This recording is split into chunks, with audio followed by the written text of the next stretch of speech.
We are following the very latest developments in the mass school shooting in Georgia. A short time ago, 14-year-old suspect Colt Gray and his father Colin made their first court appearances in Winder in Georgia.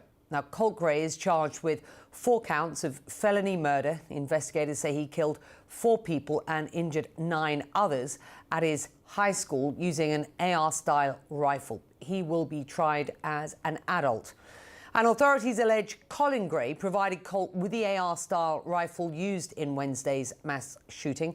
He is charged with 4 counts of involuntary manslaughter, 2 counts of second-degree murder, and 8 counts of cruelty to children. I just want to hear part of what was said in that short appearance, first appearance of the alleged shooter Colt Gray in Georgia just about an hour ago. Remember, it is the nodding blonde head you see in this footage is that of the 14-year-old. Good morning, sir. Are you Mr. Colt Gray? Sir. My name's Curry Mingledorf. I'm assigned to preside over this morning's proceedings. Mr. Gray, I do need to inquire as to whether you're able to read and write the English language. Yes, sir. All right. I also want to inform you, I want to ask you, do you understand that you have the right to be represented by an attorney in these proceedings? Yes, sir. And you are, in fact, represented today, is that correct? Yes, sir. And Mr. Zane Harmon, you're here on behalf of this defendant, is that right? Yes, Your Honor.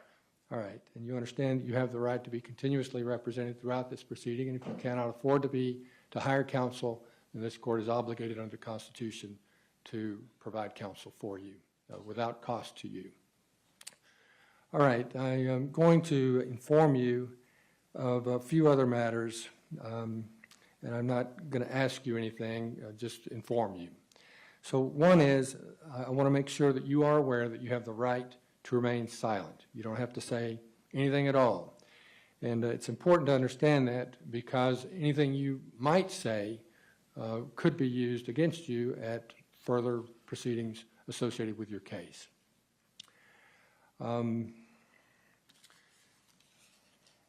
I want to inform you of the charges that you currently face. In essence, you are charged with 4 counts of felony murder.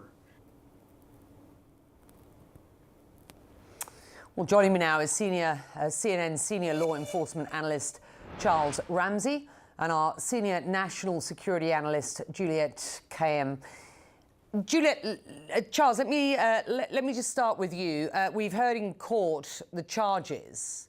What happens next for Colt and Colin from a legal standpoint? Well, the judge has already set another hearing date in December. Where we have to appear before the court and plead to the charges that are placed against him. He'll have an attorney present, but this is the beginning of a process that's going to take place in both these instances. They won't be tried together, they'll be tried separately. Again, we don't know whether or not they're going to opt for a jury trial or they're going to opt for a bench trial, which would mean you would present before a judge. So that's information that we don't have. But there's a second court appearance that's going to take place in early December unless that date changes. Why is Colt Gray being charged as an adult? He's 14 years old. Well, the seriousness of the crime. I mean, you're talking about 4 counts of homicide. You're talking about, even though he wasn't charged with it, I don't believe, another 9 counts of aggravated assault for the people that he shot and that he wounded. And again, everything is based on Georgia law because that's where it took place. But he's going to be tried as an adult in this case. The only thing he's not subject to is the death penalty because of his age. But the seriousness of the crimes, and my understanding is that he's cooperated with investigators and actually admitted to the killings. So that's why he's being charged as he is, and that's why he's being tried as an adult. So what more, given that he's admitted to this crime, and we've seen him in court just in the past hour, what more do investigators have to do in this case? Just walk us through what's going on behind the scenes here. Well, they'll continue to gather evidence. I'm sure he has a social media footprint. They've gone through that, combed through that, interviewing witnesses, interviewing family, interviewing friends, executing search warrants, which they probably already have, seizing not only documents, but electronic gear such as computers, cell phones, things of that nature. So they're just continuing to gather evidence so that they have a solid case to present for trial. And that's not only with Colt Gray, but also with his father, Colin Gray, because again, he was charged in this particular instance as well. They have apparently solid evidence that they have in order to support the charges that were made against him. Here, I want to focus on a lot of the new developments in this case. And the major one is that the father has been charged with manslaughter and second-degree murder very quickly. What are the events that led to this arrest and the speed with which it took place?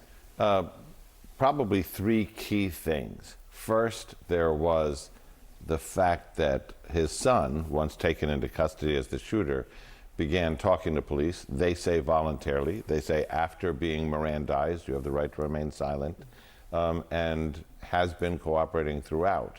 So a lot of information about where the guns were stored, whether that gun was his, if he had total access to it or partial access to it, certainly enough access to it to leave the house with it concealed, fully loaded, and to, allegedly commit these murders. Part one. Part two, they conducted a search warrant at the house where they would have seen the physical setup of where and how guns were stored, whether or not they were secure, whether the ammunition was stored or secured separately. And at that same time, they had the opportunity to, again, interview the father, who, you'll recall, in the earlier encounter with the Jackson County Sheriff said, well, he does have access to the guns, but they're not loaded. But he wasn't clear on, well, is the ammunition there? Could they be loaded? So that was before he had gifted, allegedly, this child his own gun. All of those elements taken together, if you compare it to the Crumbly case, right, where the charging of the parents took a long time and a lot of consideration. It was based on, the prosecutor first seeing a social media post and then conducting a longer, complex investigation. This came together very quickly because all the elements were there, almost in plain view. How big of an issue is it that he was already contacted? The father and the family already contacted the year prior, asking about these ideations from the son. Did that help push this forward much quicker? Because there had already been this interaction with police about this very issue that ended up happening. So that's going to be a key factor, and Misty will get into this more, but it'll be a key factor at trial, which probably influenced their decision, which is you want to, when you're doing these charges that are about reckless endangerment or reckless disregard, the charging decision is made, would a reasonable person have known that under this set of circumstances that something terrible could have happened, and would a reasonable person have taken steps to prevent that? In the case where you are giving your child a semi-automatic rifle as a gift for his own use, after you've had a visit from the local sheriff who's been tipped by the FBI, who's been tipped by members of the public, that your son's computer is allegedly the origin point for the promise of a school shooting. And remember, one thing is I'm going to shoot up a junior high school like tomorrow, but the other threats or the other things found in that computer is I'm going to do a mass shooting and it's going to be a year or two. I'm not ready yet. Those kind of red flags, which is now a legal term, right, those kind of red flags, when you say, I'm going to wait months after that threat and say, I'm going to give him his own AR-15, would contribute to that idea of, would a reasonable person not know that this could create a clear and present danger to others?